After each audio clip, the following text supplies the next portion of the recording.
Hello, everyone. My name is Mirna, and on behalf of the Mindalia TV team, welcome to Mindalia live streaming, where thousands of people around the world gather to see the lectures and interviews organized by Mindalia TV.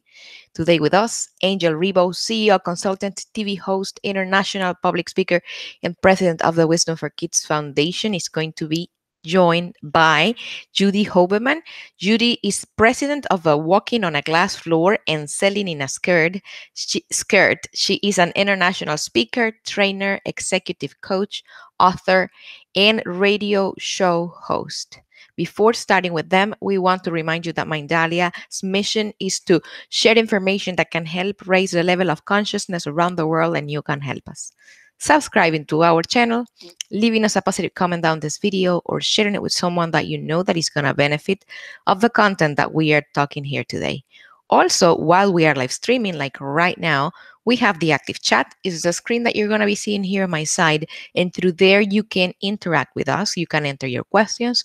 We just please ask you to follow the format, word question in caps, and the actual question in relationship, of course, with the conference that we're having here today.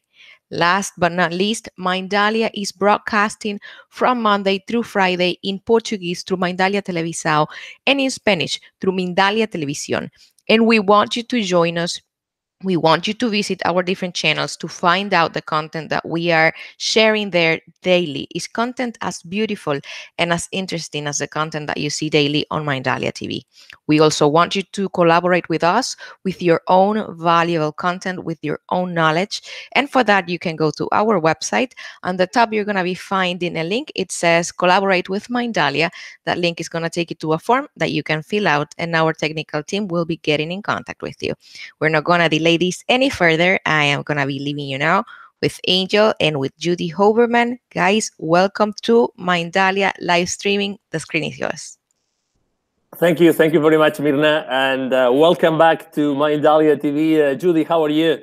I am great. How are you, Angel? Oh, I'm so excited. This is Thanksgiving week here in the U.S., and the kids are home, and everybody's happy, and gratitude is such a powerful thing. It's just such a powerful, place to have your mind in. And talking about diversity, talking about women in the workplace, it's all that we have to be grateful for, and those many things, so many things that we have to be grateful for. But we also have to practice gratitude, not just before Thanksgiving. It has to be something we do every day, because there's always something to be grateful for. Absolutely. And today we are extremely grateful. Yes. Because apparently there's someone in red which is waiting for us at the other side of the ocean, Judy. Yes, I'm like, this is like the best part, Angel, because we get to bring in so many amazing people. And today we get to bring in one of my favorite people, Tilde Guajardo, because Tilde and I have known each other. It's got to be close to, I don't know, 8 to 10 years already. And when Tilde first started Womanars back in the early 2000s, she had reached out to me and I had reached out to her, and we became like, we loved each other at first sight. And the interview that I did with Tilde is my all-time favorite, because it really brought out things that I hadn't talked about before. But Tilde is an international speaker. She's a coach. She's a trainer. She does all things that are around spirituality and leadership and women. And we are so fortunate to have her here all the way from Croatia. So welcome, Tilde. Thank you, guys. Great to be here with you. I'm excited. And you see, Judy, just a little bit of a detail here in Zagreb, because she's in Zagreb right now. You see, she has the window open, and we are freezing here in Dallas, like freezing. I bet she's going back to the beach when we end the conversation. Welcome, Tilde. It's a pleasure to have you with us. Thank you, Angel. Thank you. I'm loving it here. And yes, I am in Zagreb. And this morning, actually, I missed the snow, because apparently the ground was covered in snow, but it had already melted by the time I woke up. So I was kind of bummed about that. But it is really cool here. It's about 40 degrees here today. And I have the window open. But it's the same here. It's 40 degrees here too in Dallas, and it's a different cold. I can tell you that. Yeah. Absolutely, it's different. So I'm pretty sure that one thing that Judy and Tilde have in common is the love for equality. Mm. What can you tell us about that, Tilde? The what for? Oh, the love. Equality. You know, yes, I have equality, like, for humanity, period. Especially between men and women, obviously, but also it includes for me ethnicities, you know, sexual orientation. Across the board for me is the way that I try to live my life and treating everybody with dignity and respect. So yes, I'm all about equality. So you know, and I try to see people equally everywhere I go. Wonderful. What took you there? I mean, why do you have this, you know, perspective in your life? What do you think that happened in your own life that made you believe like this? You know, I'm not really sure. I have always been a voracious reader since I was little. And I mean, you're talking one of those geeky kids that would open up Encyclopedia Britannica, right? And just really be curious about other places, other people, other cultures. And you know, I just never saw people differently. I grew up in South Texas, which was predominantly Hispanic community, with very few, you know, Caucasian, very even less African Americans. But when I went off to college, I was exposed to a lot of different ethnicities. But I really have never seen people differently.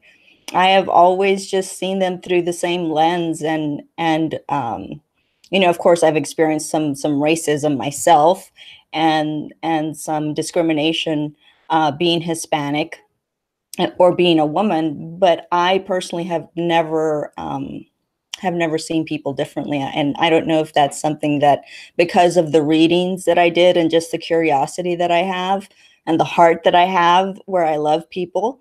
But I really have not ever seen people differently. You know, it's interesting you say that, Tilde, because sometimes when people hear that you say that, they're like, well, that's ridiculous that you don't see people differently. But I do believe it's partially because of what's in your heart. I grew up in New York. That's the melting pot. And so we had different neighborhoods where everybody was different. But when we all came together, we would sit around and we would talk about recipes. And it was the same exact recipe, except this one had chicken and this one had pork and, you know, whatever. And we talked about the different religions, and we talked about where we grew up and how we grew up. And so it was very different because it was very open. And we didn't look for the differences. We looked for the similarities. And I think that's partially it, is that you look for, you know, everybody today is looking for differences. Let's look for the similarities. And Angel, you have a big background also where it was very different than where you are right now. So did you see anything that was more, you know, similar than different? Well, well, I definitely saw a lot of differences everywhere, but I think that's something that you have in your heart.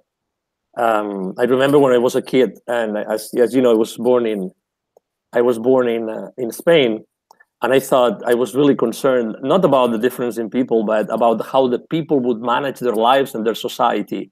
And I was fascinated by the Northern European countries, the Nordic countries. And I really wanted desperately to go there to understand better, why would these guys consistently, you know, concede, you know, asylum seekers from all over the place. All Nordic countries are famous because of that, particularly Sweden. And for some reason I said, you know, I want to go to those countries. I want to understand this, you know, social openness, so that, you know, they really, really care about people. Okay, so they might pay a lot of taxes throughout their lives, but they really care about people. And they bring people from all over the world. And that was the beginning of my life. And I remember I was extremely close-minded myself, but I still had this internal kind of thought that I had to go there. And when I first went to, and I spent 6 months in Finland, actually, and I was able to go all over those countries, I realized, I mean, that there were people from all over the world, including US. There were plenty of, you know, Americans living in all those countries. And I think that was probably the beginning of my journey of having my heart open enough to feel that we are all one. We are all one. When you see everybody being part of the same thing, then suddenly there's no boundaries. Like, you see someone who's complaining, someone who's really being, mad at something, or is being rude, or, you see yourself. Imagine putting yourself and saying, "Oh my God, it's me. It's me being mad with, someone else," and that's so powerful. That's why when you were saying, Tilde, that you suffer yourself racism and also for being a Latina, that you saw differences and the way people were treating you. I definitely, I saw that for so many years in Latin America.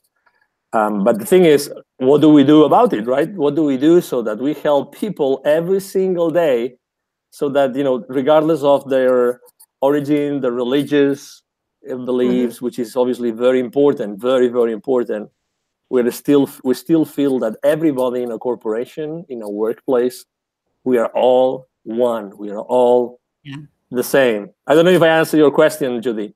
Yeah, no, you did. And I think it's an interesting point, because it brings us right back to, one of the things that is really important to us. It is about being equal. And, like my tagline is, women want to be treated equally, not identically. And if you think about all of us, you're a champion for women. Tilde is an advocate for women. I'm an advocate for women. And we also are champions. And so the question go back to Tilde, where do you see some of the opportunities where we can change what we see today and what we're living today, as far as, women aren't in leadership positions, or enough of them aren't, but the qualified women need to be there, and how do men come in and champion them? And you work a lot with women all over the world. So what are you seeing, and what are some of the ideas where we can bring this to what Angel is also saying about we're one, we're one, like, why can't we all see our similarities? Right. And I love your tagline, because it's significant in the way that we see people, right? It's not wanting to be treated equally, but not identically. And I think that's critical in any situation that we find ourselves in. And because the key to that is to be able to appreciate our differences, and really, really seeing, how someone's difference, or how somebody is different from us, but can add value, especially if you're talking in a company or corporation, how that different character trait, or how that different personality, or that different skill can actually be a value add to my life or to my business, in essence. So it's not judging anyone or being different, but it's really appreciating the differences from that perspective.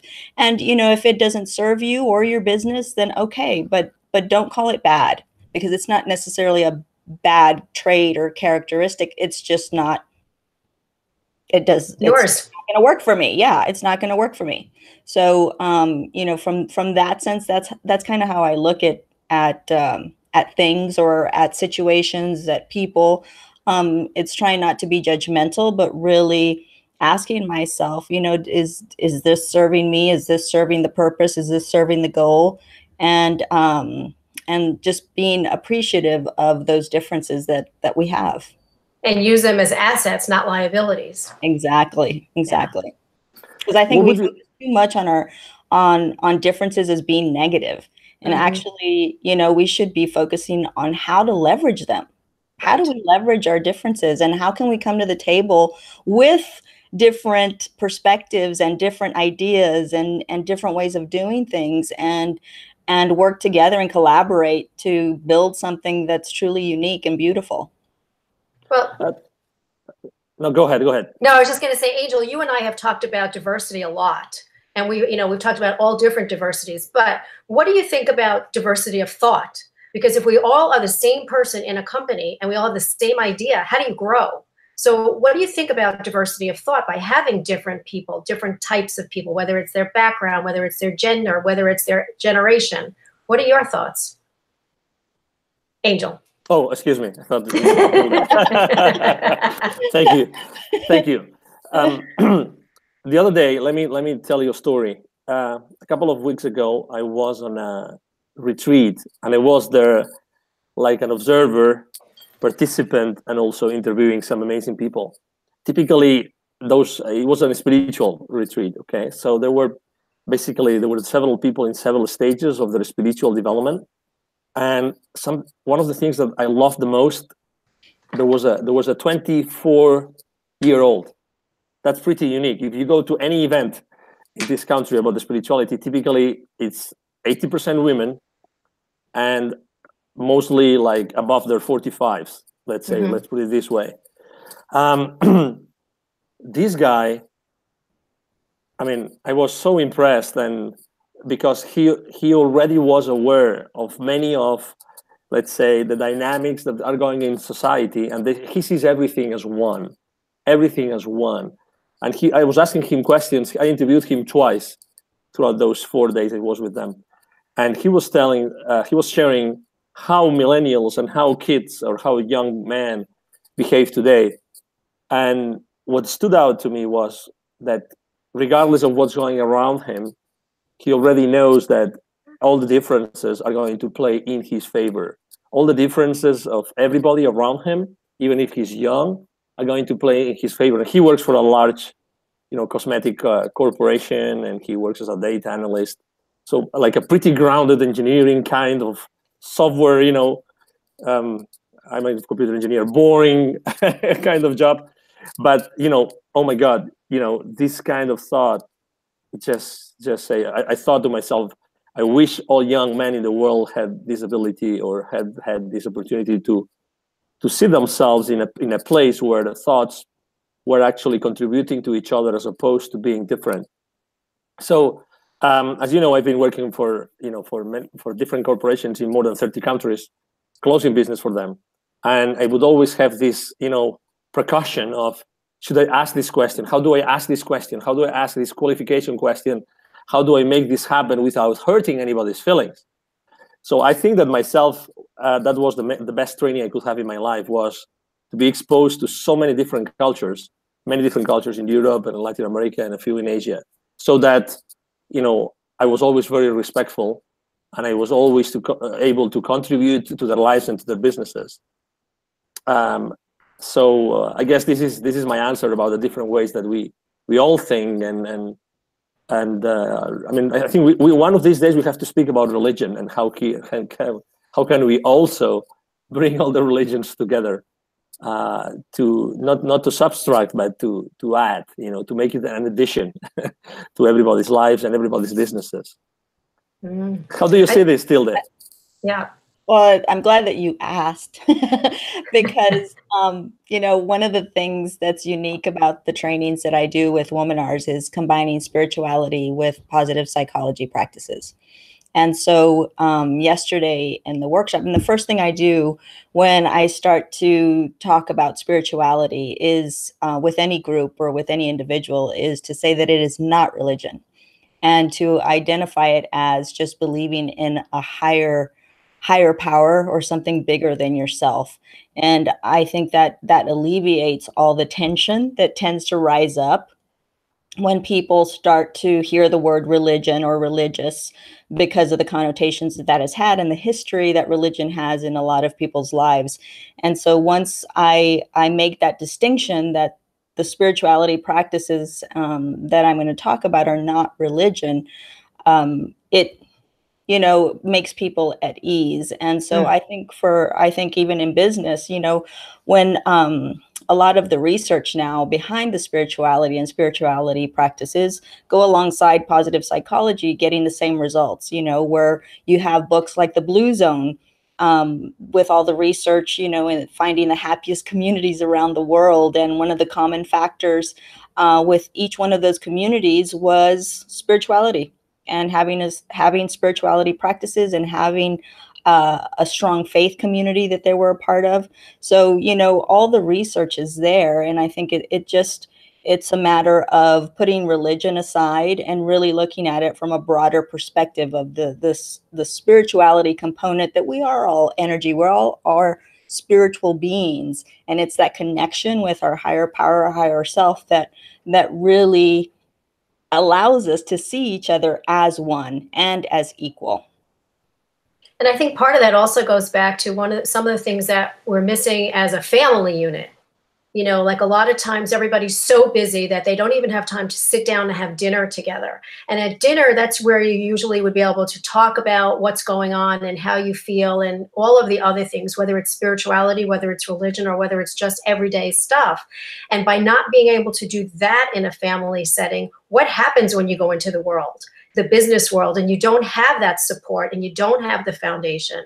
And I had said this on, I don't know if it was on one of my shows, I can't remember, but I was speaking to a group of millennials and we were talking about how to be kind, because I think we're missing that little gene. You know, I don't know what's going on. And I said, it would be really great if we actually started practicing the golden rule. And it was as if I spoke another language, because they all looked at me and I said, you do know what the golden rule is, don't you? And then I just repeated what it was and they go, oh yeah. So I think, So I think that a lot of times, even as adults, we forget our basics, the things that we were brought up with, the things that are important to us. And by not having the support groups, I mean, you know, you think about families. My family doesn't live down the street like when I was growing up. It doesn't happen like that most of the time anymore.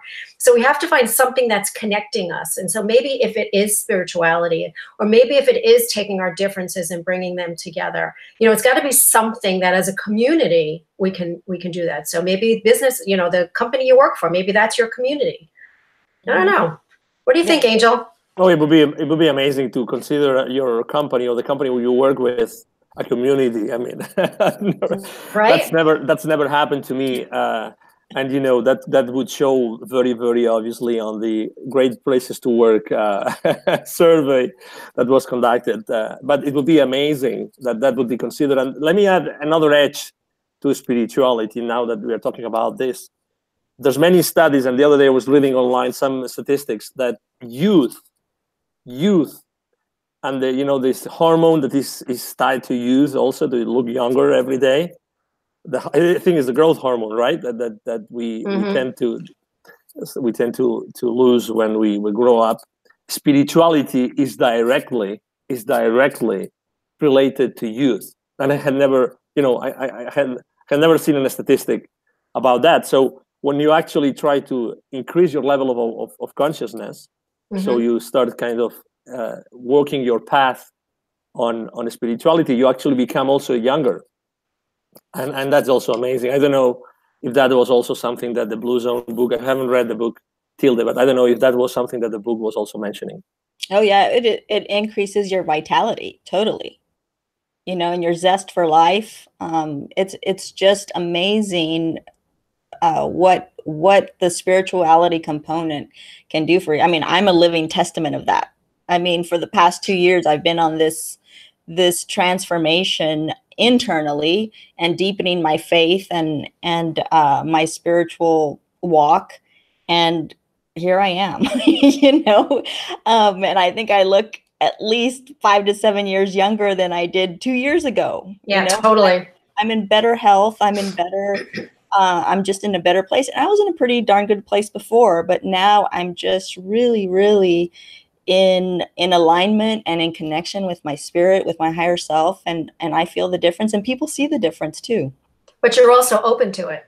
Yes. And I think there's a big piece of that a lot of times people talk about it, but they're not really either doing it or they're not open to it. So you are a prime example of that, because we all see it.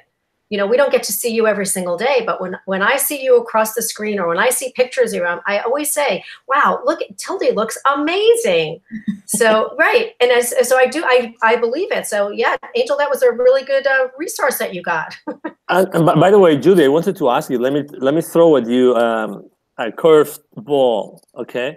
Okay. So because obviously, I mean, the other day at that same retreat, someone asked me if I ever put some sort of cream in my face, and because I look so young. Thank you very much for telling me, Judy. It was Alexis. I've been using cream for the last 34 years, or maybe longer. But something that came to my mind was, probably women at the workplace, they look much more like beautiful than men. Could that be a source of maybe envy or jealous or jealousy or something? that would maybe generate some sort of misbehavior among, or that would generate an additional inequality. What do you think? I've never thought of this way. Have you ever perceived that, Judy? Between men and women? Or No, between, because of the between fact women? that women are consistently like looking more young and beautiful, because you care much more about your image than men, and that's, again, you don't want to be treated equally. Equality, yes, but not the same way, right? So, don't you think that could be also a source of discomfort for men in corporate? I think it could be, and since I'm not a man, I can't necessarily say that, but I will say that a lot of times when a woman is promoted, the first thing a man will say if she's attractive is, "Oh, I wonder what she's been doing." Mm-hmm. Because, and I remember when I first came into insurance, the guy I worked for, who was disgusting, I started shooting straight up, being successful. The reason I was because I had children that I had to take care of and protect. But everybody said to me, "Oh, he must be giving you all the good leads. He must be doing this. He must be doing that for you." And then I turned around and I said to them, even if we didn't get any leads, even if he handed me the best leads in the world, I would still have to go out and sell it. So it didn't matter, but that's what they would say to me all the time, because here I was young and I was different than everybody else, and I was female. So I agree that could be a jealousy factor in it, but I think it's also, it turns the wrong, the conversation turns the wrong way sometimes. What do you think, Tilde? I think if men feel that way, it's on them. Come on, let's put the responsibility where it lies.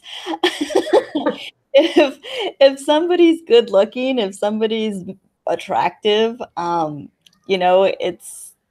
think it's great. Let's celebrate. And that goes back to the whole equality thing, is going beyond the looks, going beyond those things, the facade of judging somebody by their looks, or stereotyping people by their looks. I think for me, it's just like, come on, let's get past, all the comment, all the nonsense. Or yeah.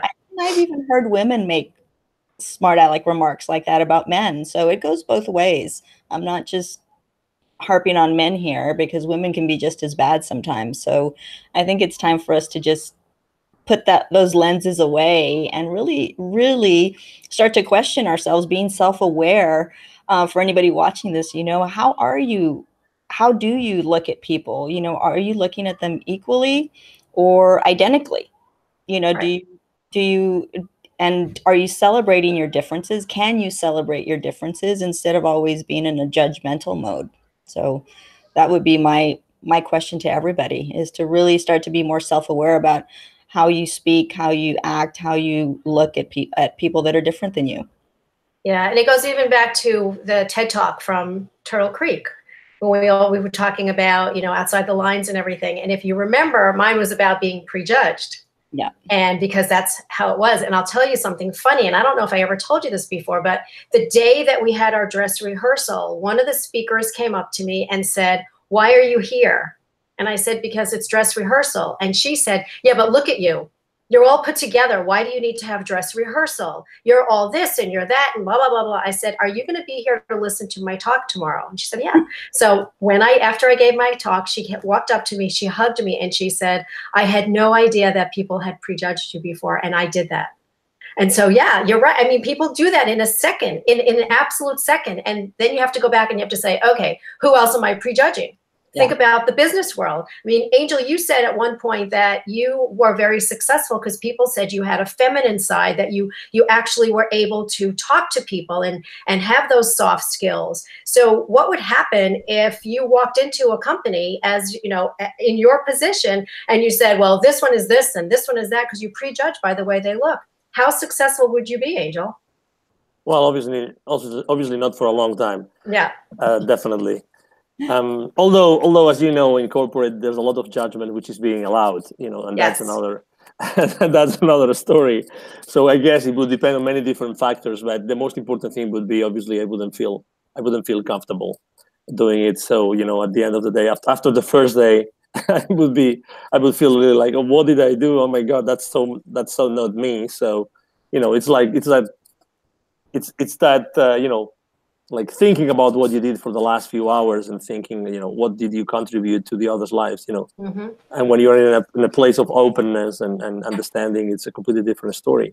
Tilde, when you were talking about your workshop, is it I mean, the issue of equality with women, is that being raised a lot? I don't raise it necessarily in the workshop I did yesterday here in Zagreb for the Aurora Women's Organization here. It was celebrating Global Women's Entrepreneurship Day. And, it was entitled Transform Your Fear into Action.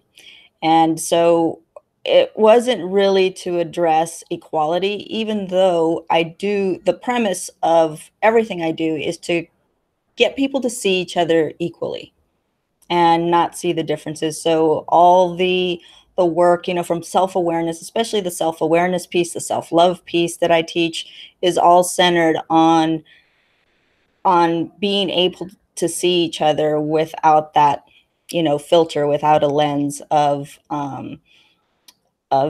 really appreciating our differences and seeing each other as equal and as one. So I don't know if that answers your question or not, but it really, for me, it's the premise of what I do, and the results, I think, is because what I say and what I teach is what I've lived. And for me, it was a matter of learning when the times that I have been aligned and been centered with my own spirit and have my belief in that God is love and God is love and God is kind, then I project that out into the world, right? And I don't see people differently. I just see them all the same. And so there was a time when I didn't see God like that, and I had a lot of anger, fear, and shame, and that was what I projected onto the world, and also was very judgmental. So our alignment with our spirit, with our higher self, for me, and why I teach what I teach, is critical to be able to remove that lens and really be able to project who we believe God is to us first, and then allow that love to infiltrate our hearts, so that then we can project that out into the world. Excellent. And I mean, does the equality issue come often when you're coaching someone? Is that something? And do you actually tackle that issue from a spirituality? Is that something that you do consistently? Which I'm sorry, I missed. No, the equality problem. The equality problem is that something that when someone of your coaching clients comes to you and says, that's an issue I have today at my workplace or in my life. Oh, definitely. Do you use the spirituality? Do you use the same techniques when you? Yeah. Because it all starts there. It has to start there, because that's where our identity and our uniqueness really lies. And until we're centered and aligned with who we are and where that creativity, where that power comes from, where that confidence really comes from, to be able to accept ourselves and love ourselves, we're not going to be as proficient or as impactful as we can be. We can create some momentum, we can do some great things, but really, if you want to step into that greatness, where your greatness lies, you have to be centered and aligned with your spirit and with your higher self, to be able to make the type of impact that you want to make, and to reach your highest human potential, I believe. So let me ask you a question about all of that, being able to reach your potential and the impact and everything else. Are the women in Croatia or in Barcelona, when you're back and forth, are the women more open to changing their views and living up to their full potential? And are women more entrepreneurial than they are back here in the States? Or are they kind of the same? I think the difference that I've seen here, both in Spain and in Croatia versus the US, is that they're a little bit behind us. We're ahead in the number of women entrepreneurs because of the momentum that we've already gained throughout the years. So they're right now really just on the cusp of gaining momentum, because you have to think about their socialistic society, or at least Croatia was, they just recently actually went from being socialistic to an open market society. They just now became a country in the late 90s. So they just went through a major war, so did Spain. I mean, Spain is fairly young since Franco. So it's still that mindset. They're just now really being more open-minded to a sort of capitalist mentality. Entrepreneurship is on the rise for women.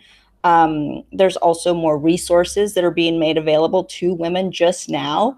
Aurora, which is the organization that asked me to speak, is one of their main sponsors, a U.S. embassy here in Zagreb, which I find really, really amazing and powerful for them, because to have the backing of the U.S. embassy or the U.S. government really to help them. And it's a national organization that they're launching, that they launched yesterday, and they're going to be going throughout Croatia next year. So it is literally both in Croatia and in Spain, just on the cusp of launching, really, really gaining momentum. And there's some amazing women here. I mean, really, really amazing women that are at the helm of these things. And it's been my privilege to be able to meet leaders in both Croatia and in Spain now. And then, like this past week, I had introduced a couple of women leaders, one from Spain and one from Croatia, because I knew that there was some synergy there. And when I first introduced, put it out there to them to meet, they were kind of both like, I don't know, it just doesn't make sense. I was like, no, I said, I just have this feeling because you have this, they have that. And if you just get together, it's going to be awesome. Sure enough, they met last week and they were like, thank you so much for introducing us. We're already talking about doing this, doing that. And it's impacting women all over the world. It will impact women all over the world, collaborations like that. So it's really exciting for me to be part of something like that for them, and just to be the broker, for the deal.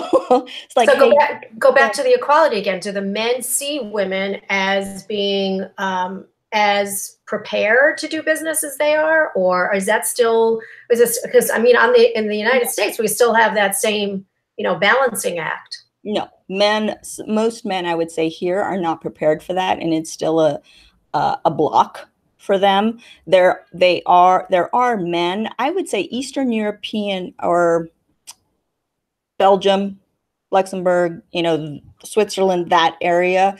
I've met more men from those areas that see women equally, that are investors here and in Spain. And they believe in women as being equally. And for whatever reason, I don't know if it's the culture, the way that they were brought up, whatever it is, but most Spanish men, and I don't want to generalize, just most Spanish women, and from what I've heard from Spanish women and Croatian women, it's the men that are really needing that shift in mindset to really appreciate the differences that women bring to the table and to a company, and how it increases their ROI. Angel, we need you over there.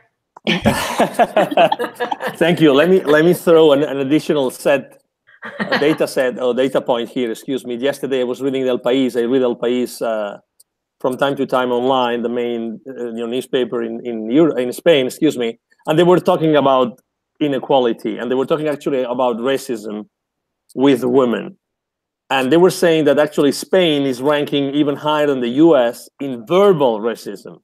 So Spanish men tend to easily speak like, 30 bad things about women, like very, very easily. So you can be really anywhere. I mean, it's very easy for being a woman living in Barcelona, Madrid, whatever, in Spain. At some point in the day, someone's going to tell you something. I mean, I'm not judging the reason why they're doing it, or positive or negative, but they are unfortunately being disrespectful with women. And that happens in the streets of Spain. I mean, I've seen it, and obviously as a man, I have to say that typically I laugh because it's funny, but at the bottom, when you scratch the surface, that's racism. What do you say, Tilde? You live sometime in Barcelona. I have personally not socialized with a lot of native Spanish or Catalonia, you know, men. So for me, I haven't experienced that. You know, the one person I have had interaction with was a little negative in business, but I don't think it was because I was a woman necessarily. I just think it was a personality, blah, blah, right? And it could have been that I was a woman because I was telling him what to do. So I don't know. Yeah, that wasn't right. It may have been.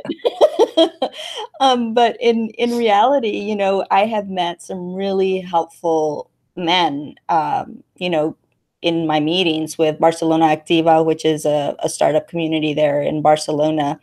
I met a wonderful man there who was eager to connect me with other women leaders there to see if, you know, there was opportunities for me to speak. So it's been a little bit of both, but I personally have not had any really negative experiences with them. I have just really heard from the Spanish women that live there permanently that it's still very, very male dominated and tough to get into most industries, you know, unless you're already in it and they see you as one of the boys.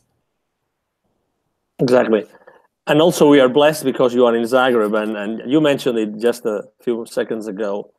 I mean, that was like the oyster of Europe. I mean, it was the center of attention of Europe from a religious perspective, from a social perspective for so many years. And you are there now. So I would say, I mean, the amount of ingredients, you know, if that was a dish, it would be extremely rich in flavors. Let's put it this way. And besides being a beautiful, you know, city, it's definitely a place where a lot of different things have happened from many different perspectives. So, do you still feel that in the society? Do you still feel that in the business world, Tilde? Feel what exactly, Angel? I mean, this all the reasons why they went from a, you know, a unique country or a set of countries into separated countries, independent countries. All the discussions, the war that happened in that area. So yeah, you know, when I speak to people that are local here, like I love to talk to my Uber drivers and get a sense for what they're experiencing because they're the people. I mean, they're the people that are working. They're the people that are, you know, making 300, 400 euros a month here. Okay. And the cost of living is not low here. So it's amazing to me how people actually are able to live in the city. So yes, you still see the remnants and people are very skeptical, okay, about entrepreneurship, about the government. They don't trust people easily. And I don't blame them. You know, the government has not necessarily been good to Croatians. It has sold them out numerous times. So now Croatians are really looking for stability. They're looking for opportunities, but real opportunities. And Croatia still has a lot of, the government itself has a lot of growing to do and a lot, they need to become more open. You know, there's tremendous opportunity here. Like I drove from Zagreb to Belgrade, which is about a 3-hour drive. And I was with a friend of mine who was showing me just the abandoned land, beautiful land between here and Belgrade that used to be agricultural land, right? And that now is just nothing. Nobody's using it. Nobody's, you know, thriving or manufacturing anything. A lot of the manufacturing companies have left. And it's just a sad state that they're in. But the great thing is that you have people like Impact Hub. You have other organizations here doing the startup, you know, trying to change mindsets, trying to make it easier for entrepreneurs, because right now the government makes it really difficult for startups or new businesses because of the taxation and all the red tape that you have to go through. So a big thing for normal people here who have either been laid off or don't have necessarily, you know, a high income is they're renting out their places. Airbnb is huge here, or they're Uber drivers. So, you know, there's a lot of things happening that are great here, but there's still a lot of work that needs to be done as well for entrepreneurship and for that equality mentality to really take place, because the mindset issue here is the first thing that needs to be addressed. It's not getting things done necessarily. It's really changing mindsets so that things get done right and laying that foundation correctly. Right. And people have to start to believing in themselves and have confidence. But I will say that Croatia is like one of the top travel destinations. I mean, everybody I talked to was going to Croatia. So I know there is foreign money coming in to the country. Maybe it's not going right. But that's the thing. It's, even as an American investor, if I was to come to Croatia, and this is from talking with the U.S. Embassy people and other people at the European Union, is even if you come with money, Croatia still makes it difficult for you to invest in real estate, to start your own business, to, do things that are really good for the country, but they still have a lot of red tape that they need to get rid of to make it enticing for people to actually invest. So, because take, for instance, the double taxation. If you do business here in Croatia, it's not like Spain, I believe, which exempts you from being taxed in both the U.S. and Croatia. If you come to Croatia and invest, guess what? You pay taxes in both places. So it's not an incentive for American investors to come here and invest their money. So, just little things like that I'm beginning to learn that are here. And there's people right now that are working to change all that. So I'm just hoping that they're able to do it quickly. But it is really all about the mindset issue and doing what's best for the Croatian people in general. Then we need to get to Croatia government and we need to change the mindset. Okay, with the three of us in, I'm in. Angel, you in? Oh, absolutely. Let's book some flights today. Why not? Absolutely. Yeah. And speaking of Barcelona and Catalonia, there's also, as you know, there's this independence thing going on, and I'm sure that you feel it every single day when you are in Barcelona, Tilde. And that again is, I wish we were one. Yeah. I mean, I as a Catalan, I really feel. Obviously, I talk to my mom and dad and to my sisters and brother, and they tell me. I mean, there's families that they don't speak to each other because of the independence thing, and that's definitely something that we have done wrong. I mean, as a society, there's something that has been done wrong. Yeah. Because it was I don't know how many years you have been going to Spain, but it wasn't like that when I left in the early 2000s. It wasn't like that at all. Yeah. So everybody would live with their own beliefs, and they would live together, and they would love each other, and they would sum their or add their differences, politically speaking. Yeah. But now it's something completely different, and as you know, of the top 50 corporations based in Catalonia, in Barcelona, most of them actually decided to take their headquarters outside. Yeah. So we're going back outside. Even banking. People are banking in Madrid instead of Barcelona now because of the instability that's there. Totally. Investors aren't investing in startups as much as they were before because of that. So, I mean, they're shooting themselves in the foot by doing it. But, Angel, I also can see, and I can see both sides of the coin. And it's going to take somebody to come in, or a group to come in, that is able to bring people to the table and actually do exactly what we've been talking about here is celebrate the differences and really hear them. Because when you think about Brexit, when you think about, what's happening in the US now, everything is polarized, and everybody's, becoming more and more just polarized and really focusing on our differences in a negative way. And I think the same thing is happening in Barcelona or Catalonia, where nobody's willing to come to the table and say, hey, I hear you. I feel your pain. I see your pain. These are the solutions. Here's how we can meet in the middle, possibly. You know, nobody's doing that. Nobody's doing that anywhere. I mean, for Pete's sake, look at the world right now. It's in complete chaos because nobody is willing to swallow their pride, you know, and come to the table. And I'm sorry, but most of them are men that think that they have to, you know, one up everybody, or think that they're right and that their way is the right way. So for me, I find it sad that things like Catalonia are taking place because nobody's willing to compromise. Yeah. You just hit the nail in the head. Yeah, that's the big word. Yet again, you know, we go back to the same place. You know, we go back to the same place. What is that sensitivity that women have to lead?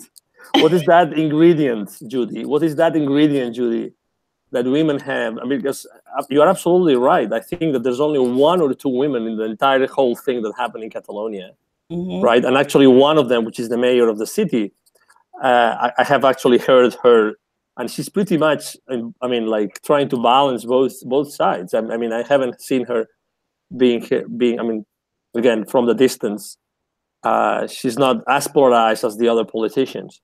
So there's something in there, Judy, that really is something that we can bring everywhere in corporations, so that they increase the bottom line, they increase the profitability. That's it. I mean, it's like, you know, it's at the end of the day, they're there to, I mean, companies are there or are here. We are here to increase, you know, the shareholder value. That's what we're here for. Yeah.